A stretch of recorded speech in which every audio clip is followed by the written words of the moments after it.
Hello, everybody. Thank you so much to all of our viewers. And we are back. A conversation with an African genius is back after a couple months. We have been working on this award with the African Genius Award, and we have the chance to welcome a great guest today. We were supposed to, discuss with her last week, but unfortunately, due to unforeseen circumstances, we had to postpone it to today. So, thank you so much for all of our viewers. Thank you for your patience and thank you for being with us today.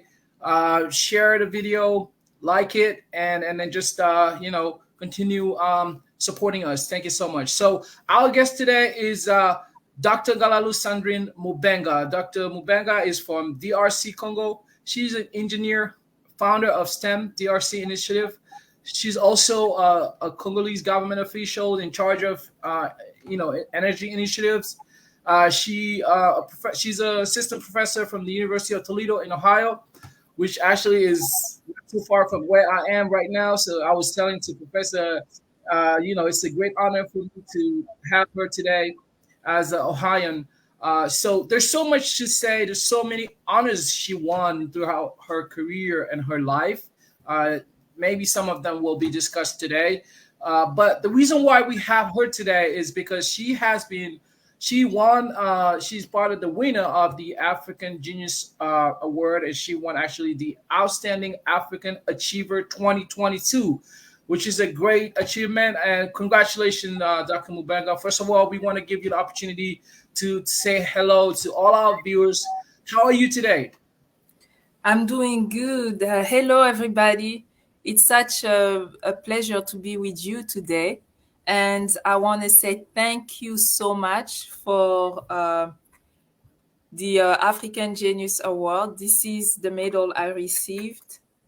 And I want to thank the organizer. I feel humbled by this award, and I want to thank everybody who helped me achieve that award, all my teammates, all the students in the organization, and everybody who was involved in any way, shape, or form, my family.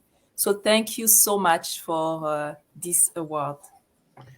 I mean, we can't, thank people enough for participating in this award.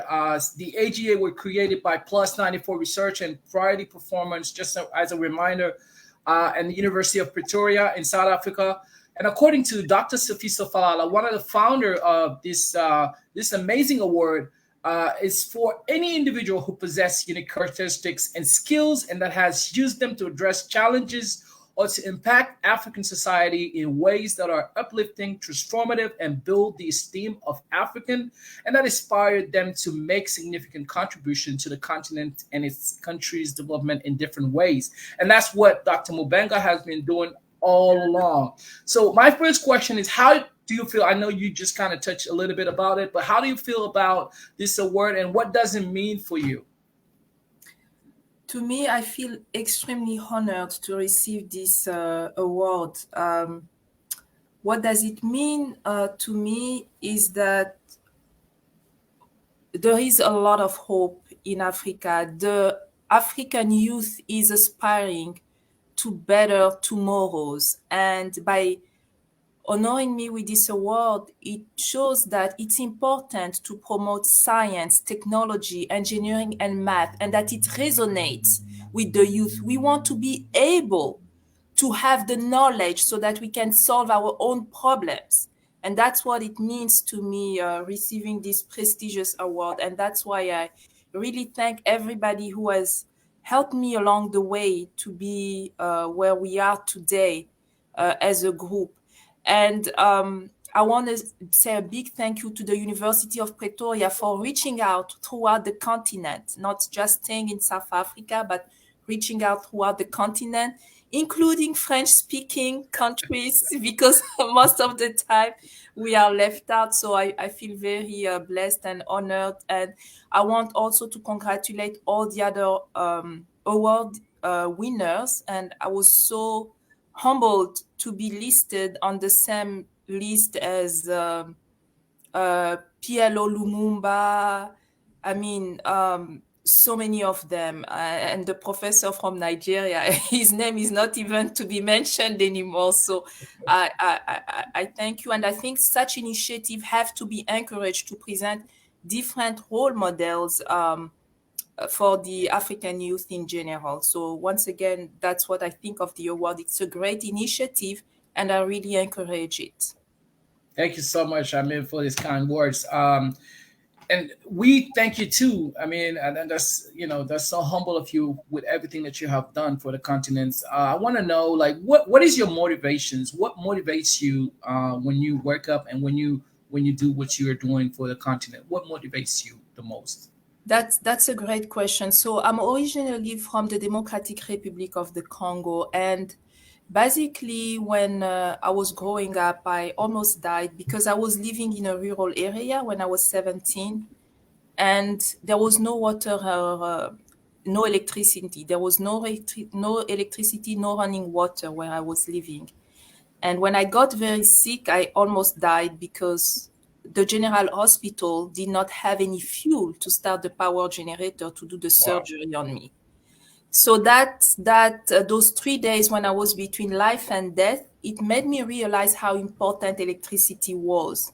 And that's when really I found my motivation to become an electrical engineer, so that when I grew up, I wanted to be able to provide electricity in places like Kikwit so that people would not die because of the lack of electricity. So from the time I was 17 and throughout the rest of my life, I've dedicated basically my life to learning about electricity. And that's why I obtained my bachelor, my master, and my PhD degree in electrical engineering. And once I learned about electricity, I started my company, Smin Power Group, to conceive, to design and install solar systems in the Democratic Republic of the Congo.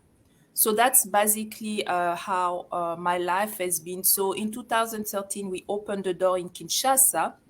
In 2011, I want to mention that I become a professional engineer, which is a license recognized in the state of Ohio. So I'm registered in the state of Ohio in the US. Wow.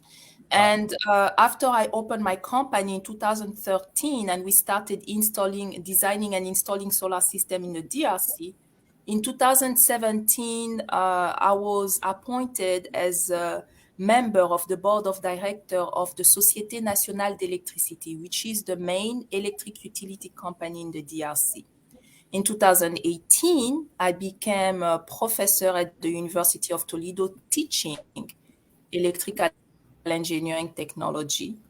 And then in 2020, I was appointed as a CEO of the Electricity Regulatory Authority for the Democratic Republic of the Congo. So I also, back in 2021, during the summer, I teach classes at the University of Kinshasa. So this is in a nutshell my involvement career-wise. But on the side, because I had such a passion to learn about electricity, I learned early on that many people want to learn about electricity. Many people want to learn about different things, and those things are typically related to science, technology, engineering, and math. So back in 2018, with a group of friends, we started a nonprofit organization, STEM DRC Initiative, so that we could promote STEM, science, technology, engineering, and math, so that people would be equipped with the knowledge to find the solution to their own problem.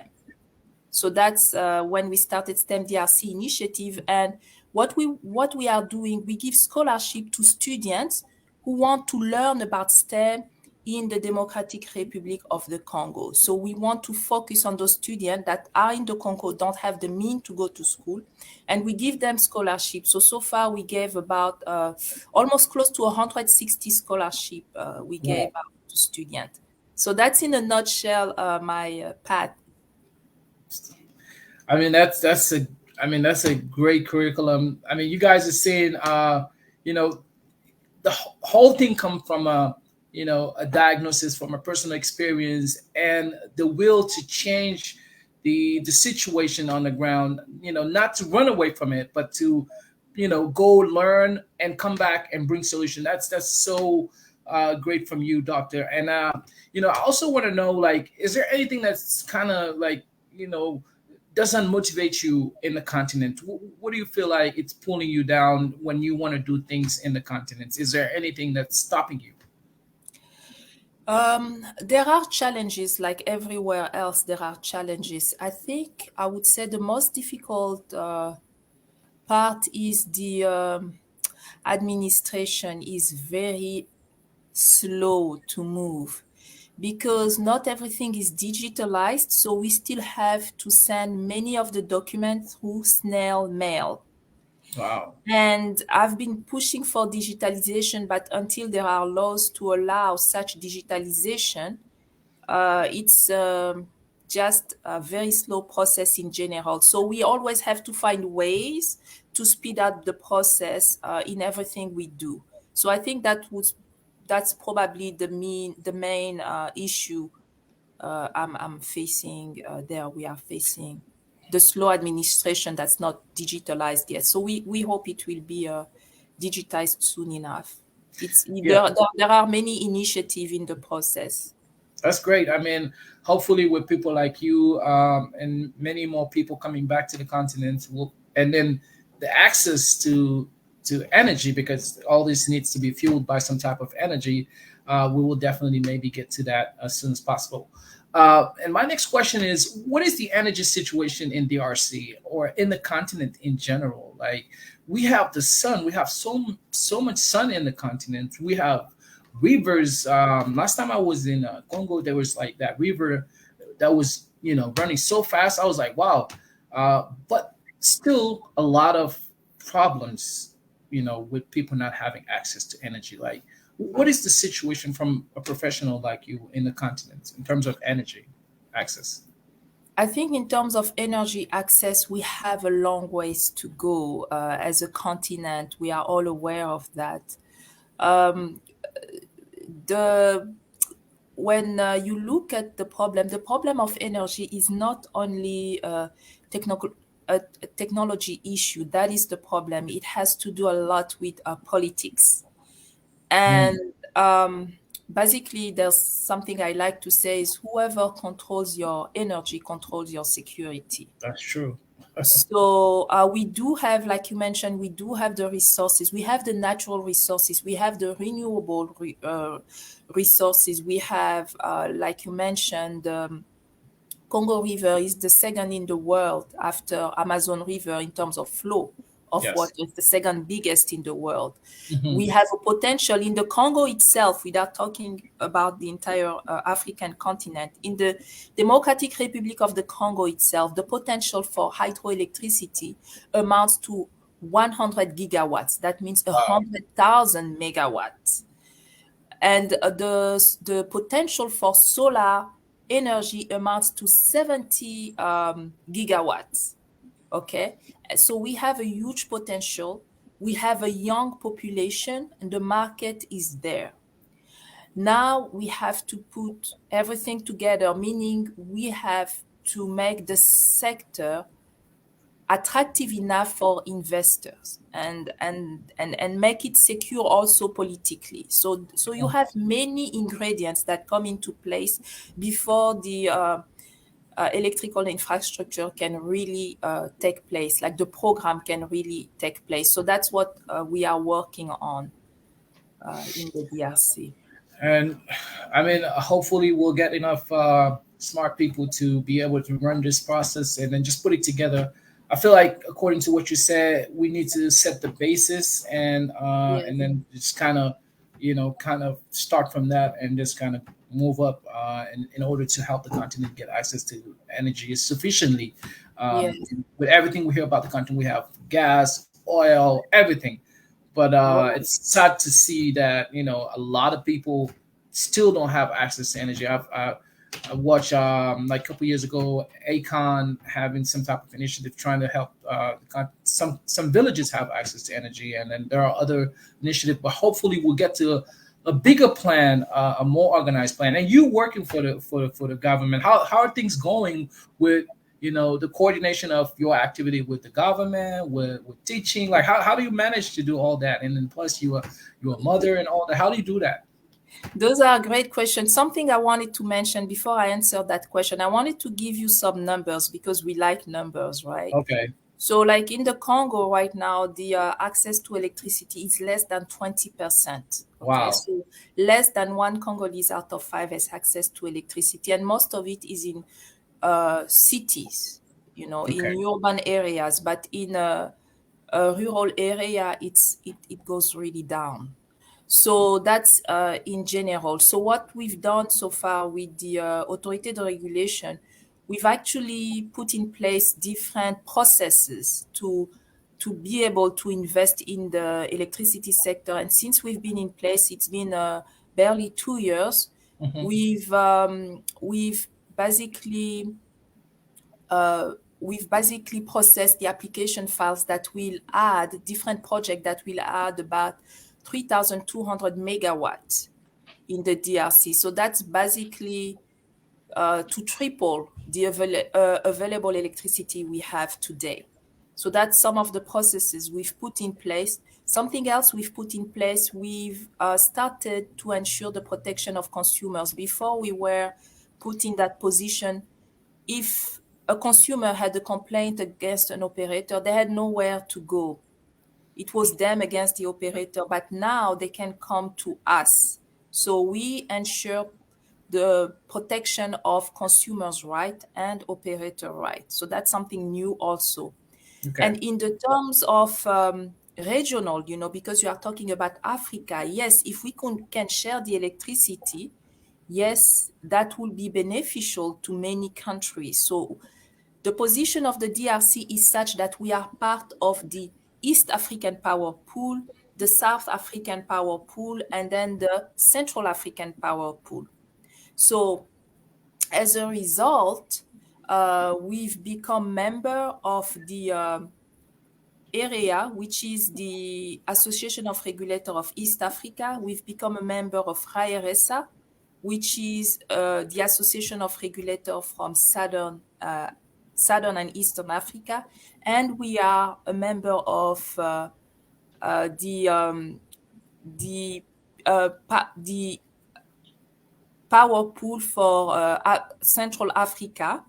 And we just had back last month, we had a huge meeting where the 11 countries came together to put together a regulator. And I had the honor to chair those meetings for the experts. So all the CEOs gathered to see how to put in place a regional commission for regulator in Central Africa that would help regulate the electricity among the 11 members.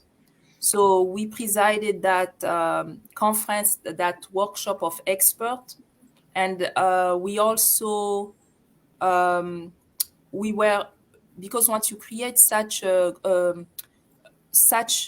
commission, you need to have a headquarter, know where it will actually be physically located, and we applied to have the headquarter in the Democratic Republic of the Congo.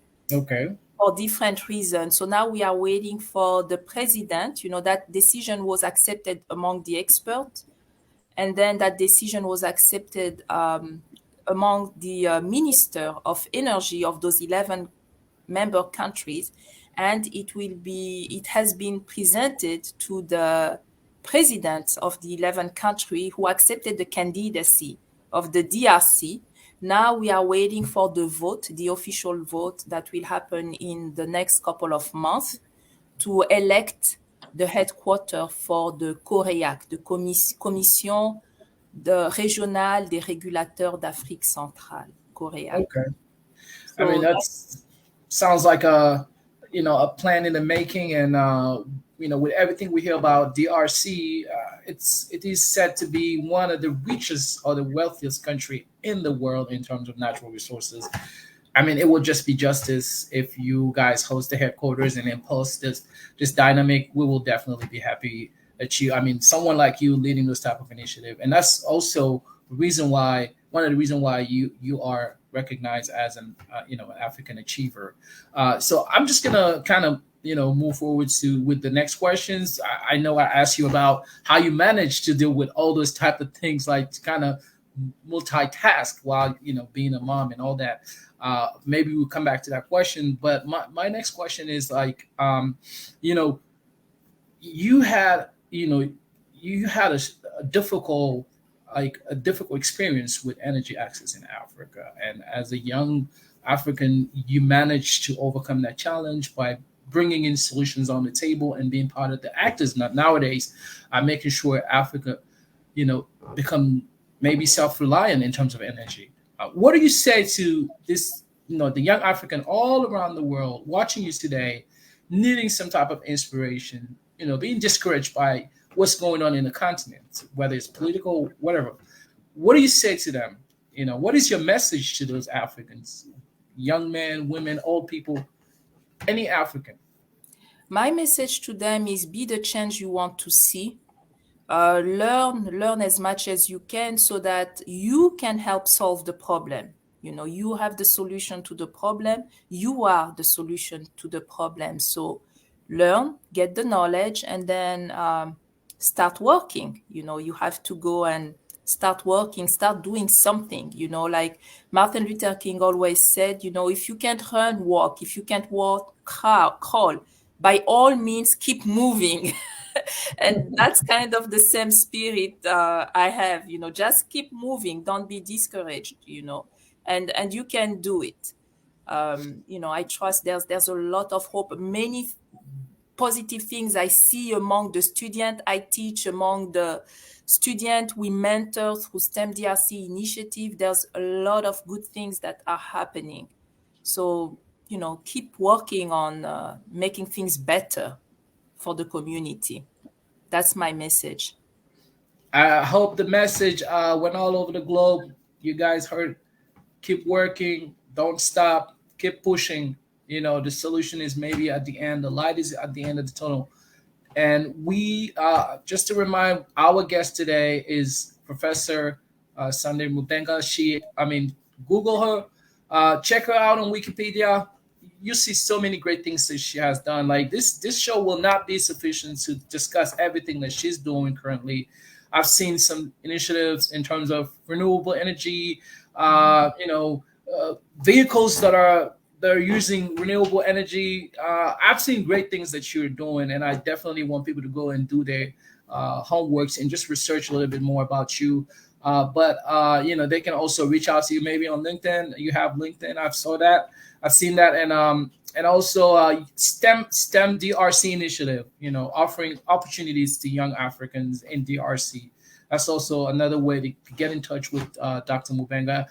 Any last word you want to share with the viewers today? Yes. So I'd like to talk quickly because I'm a professor. I'm also in research, so I want to talk a little bit about the research I'm doing.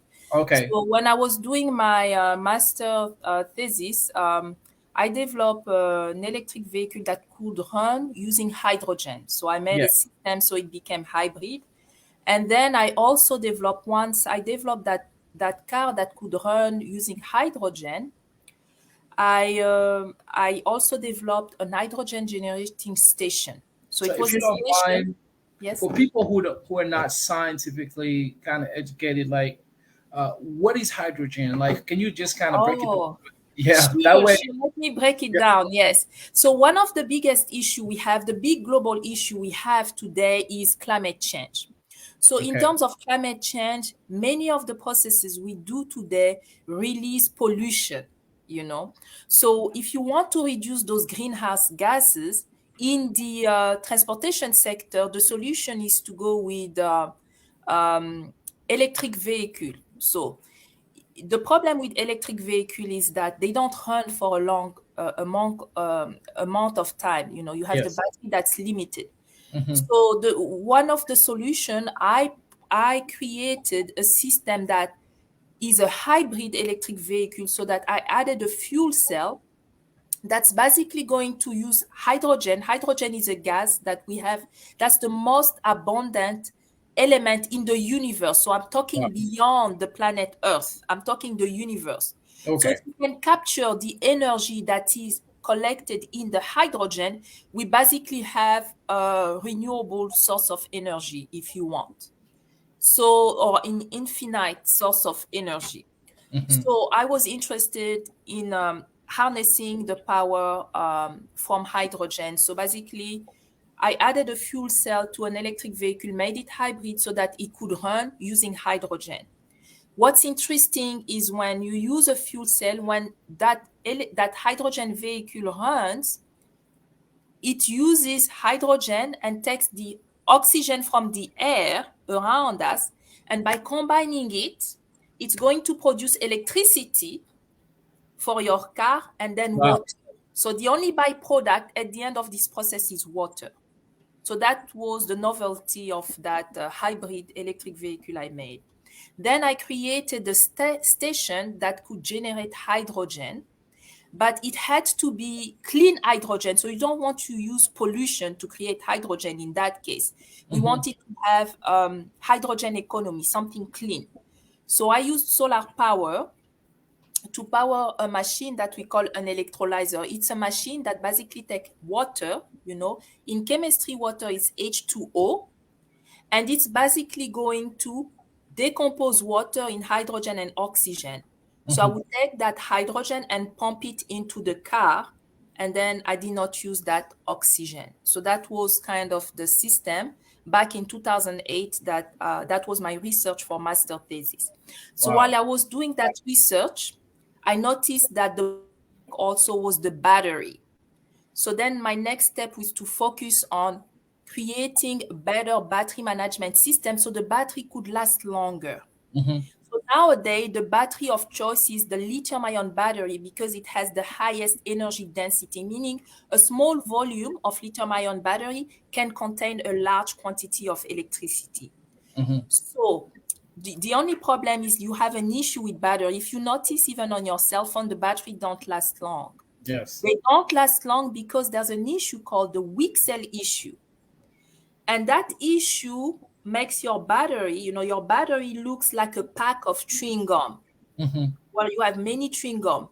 And it's filled with, the length of the gum is the capacity of the battery. But if you have a gum that's half the height, your whole pack, which is your entire battery pack, is going to act like the weak cell. So your whole pack of gum is going to be reduced to this capacity. So in order to solve that problem, you need to manage the battery. So you have a battery management system. So we developed a battery management system that allows you to fill out the length of each gum in the pack so that your entire battery performs at the optimum level. So that was the bi-level equalizer. In the process, I also developed a system that will actually help you measure the efficiency of transferring the charge from one cell to the next. Okay. That's the efficiency measuring apparatus, and for that I have a provisional patent. So that's my research I'm doing with batteries.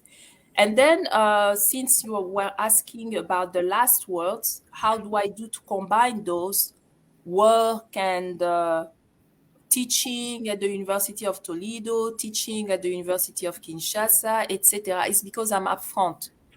So when I started the University of Toledo, I was upfront about wanting to, to do a STEM DRC initiative, etc. When I was offered the position to lead the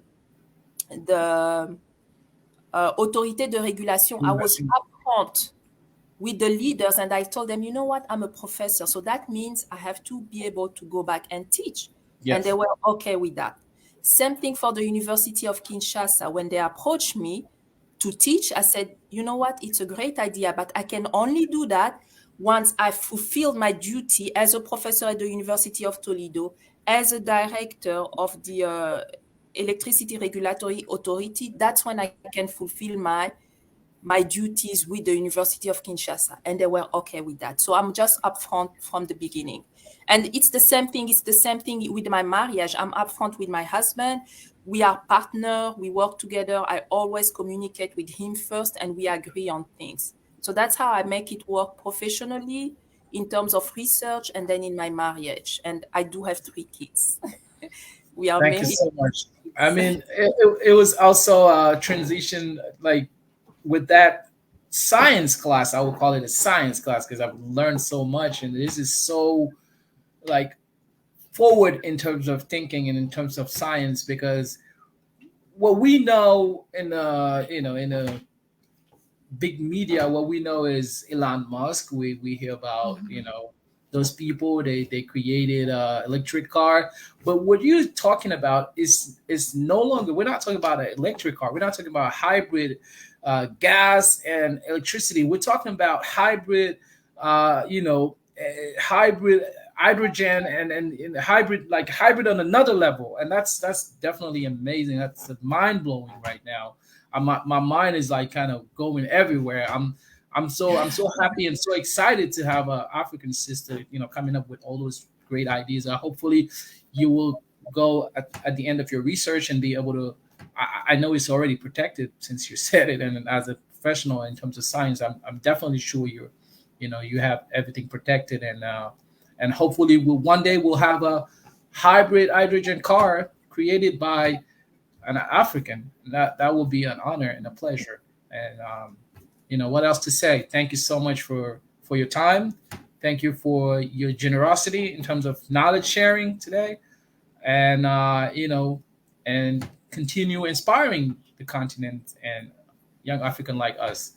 It was a great honor to have you today, Thank Professor. you. Thank you so much, and congratulations again for this award. Thank you so much. Thank you for having me. I had a great time. And thank you for everybody who watched this. Thank you. Pleasure.